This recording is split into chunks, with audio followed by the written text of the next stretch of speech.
Assalamualaikum warahmatullahi wabarakatuh. Ketemu lagi dengan saya, Suhadi, di channel Suhadi Education. Apa kabar semuanya? Semoga sehat selalu dan tetap semangat. Baiklah, selanjutnya untuk siswa dan siswi kelas 12 akuntansi ruang 2. Pada pertemuan kali ini saya hanya menyampaikan tentang pengenalan awal materi ya, atau kompetensi dasar mata pelajaran akuntansi keuangan.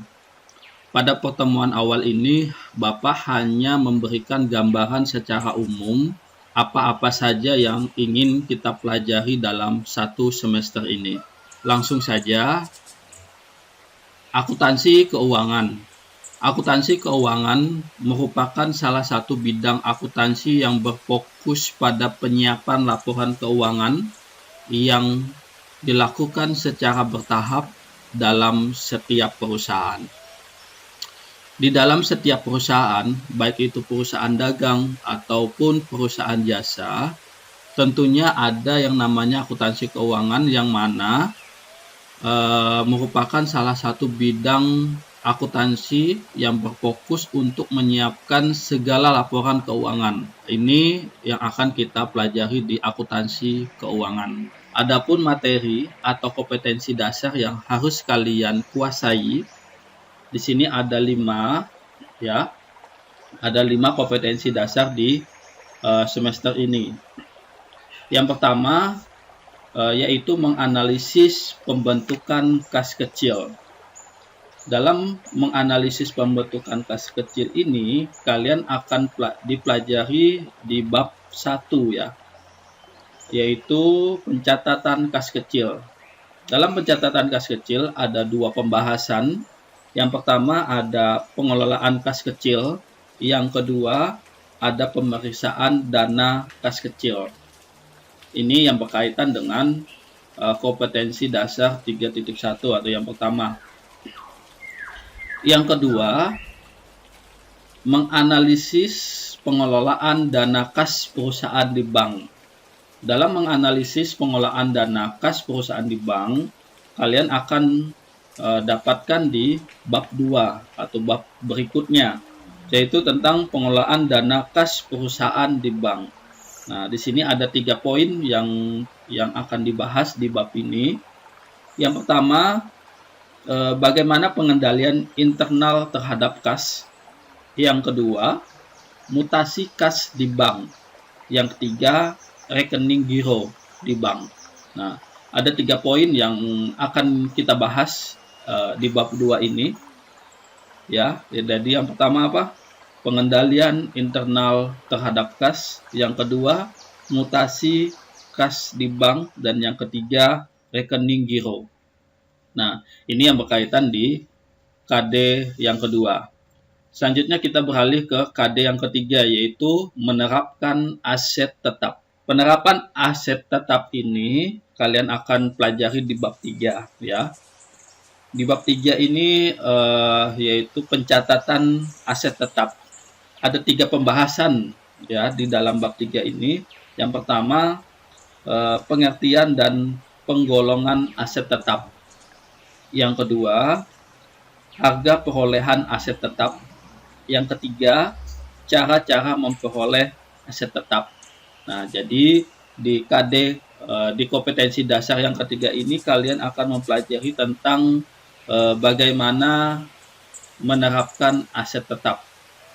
Baik, selanjutnya kita beralih ke KD berikutnya, yaitu menerapkan metode penyusutan aset tetap dan pencatatannya. Nah, dalam kompetensi dasar yang keempat ini, yaitu menerapkan metode penyusutan aset tetap dan pencatatannya. Itu kalian akan pelajari di bab 4 tentang pencatatan penyusutan aset tetap. Metode penyusutannya apa saja? Yang pertama, metode garis lurus. Yang kedua, metode produksi. Yang ketiga, metode saldo menurun. Yang keempat, metode jumlah angka tahunan. Jadi ada 4 poin yang akan kalian pelajari di kompetensi dasar di bagian keempat ini. Selanjutnya yang terakhir atau kompetensi dasar yang kelima, mengevaluasi pengeluaran untuk pemeliharaan atau pengembangan aset tetap dan penghentian aset tetap. Kalian akan dapatkan di bab 5 yang membahas tentang pemeliharaan, penghentian pemakaian, dan penjualan aset tetap. Di sini ada 2 poin pembahasan. Yang pertama, bagaimana pemeliharaan aset tetap. Yang kedua, bagaimana penghentian pemakaian dan penjualan dalam aset tetap. Inilah kompetensi dasar yang akan kita pelajari di semester ini ya, dalam mata pelajaran akuntansi keuangan.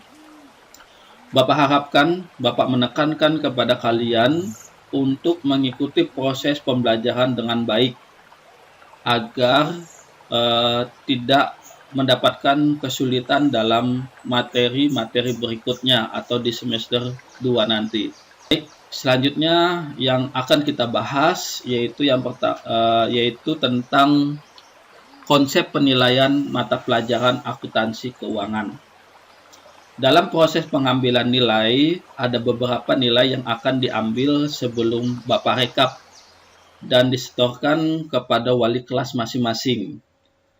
Ada 3 nilai yang Bapak ambil. Yang pertama ada nilai sikap, yang kedua ada nilai tugas, yang ketiga ada nilai ulangan.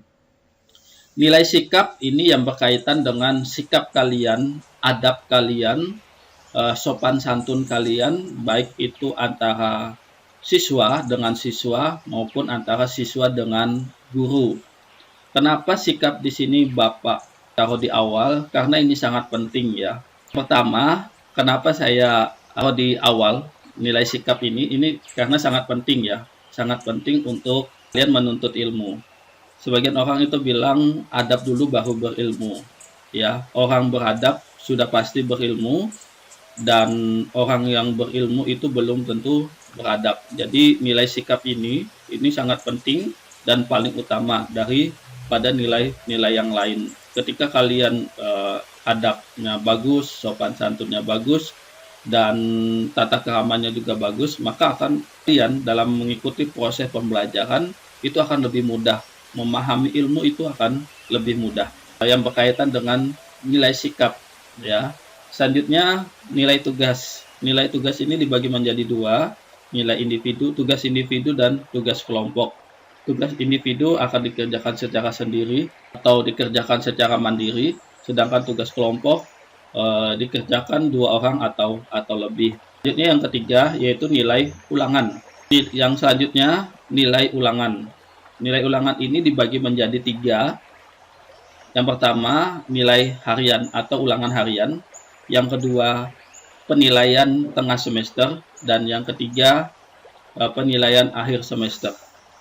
Nah, ini yang berkaitan dengan konsep penilaian mata pelajaran akuntansi keuangan. Bapak harapkan semuanya dapat menjalankan dengan baik, ya, baik itu nilai sikap, nilai tugas maupun nilai ulangan.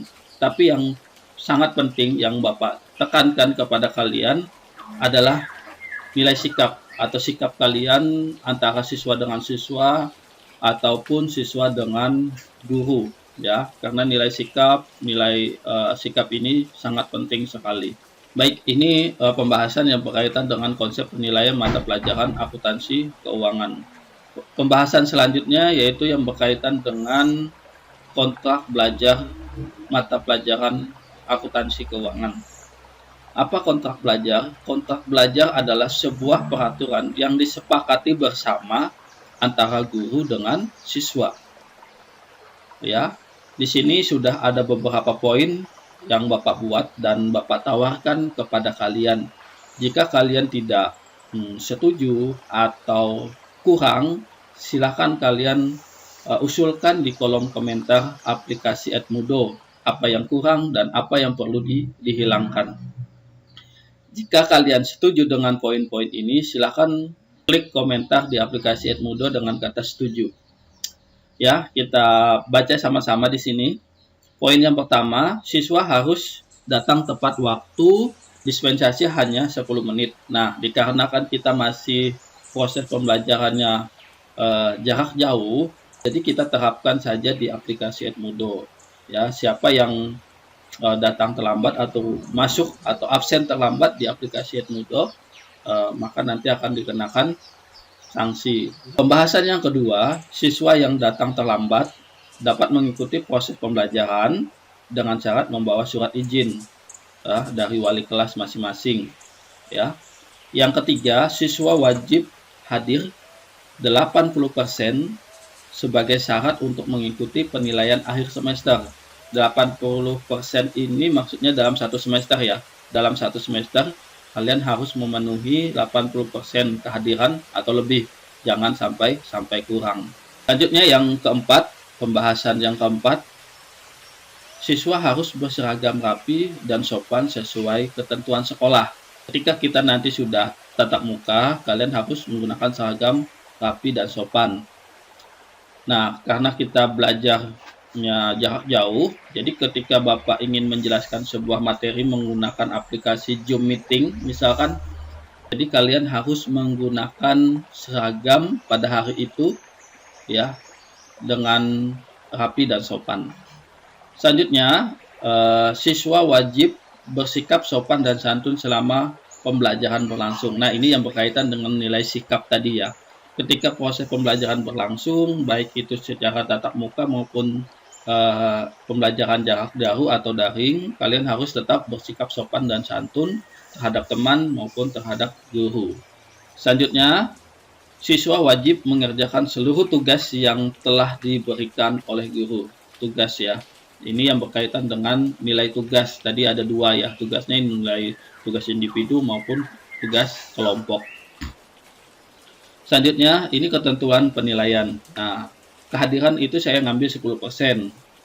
Selanjutnya, yang tugas dan keaktifan itu 30%, penilaian tengah semester 30%, penilaian akhir semester 30%. Jadi kalau kita total semuanya ada 100%. Jadi Bapak harapkan kalian dapat memenuhi kriteria penilaian ini.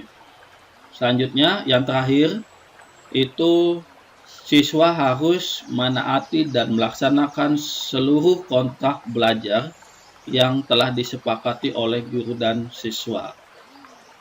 Jadi ada beberapa poin yang perlu kalian laksanakan, taati dalam kontrak belajar ini agar proses pembelajaran kita berjalan dengan baik dan lancar.